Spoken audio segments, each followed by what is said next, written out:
காட்டு மல்லி வந்து 2 நாள் இல்லையா? கனகமல்லி ஆமா.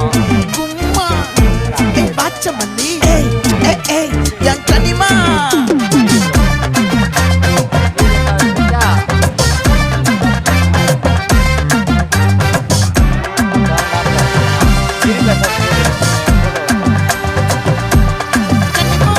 ஆசை பட வச்சான் ஆள விழ வச்சானே மாப்ள போலாம் இருமச்சான் ஆட வர வச்சானே உன்னத்தான் மயிலாட்டம் இருக்கா மலக்கூடை மாமனுக்கா பாரா பூவாரா கைசீரா என் வீரா நெத்தி இல்ல நெல்லாவட்டம் வச்சவட்டம் சுறாவட்டம் ஒட்டு மொத்த தென் மாவட்டம் ஓசை கட்டி வந்து நிக்கட்டும் பங்கே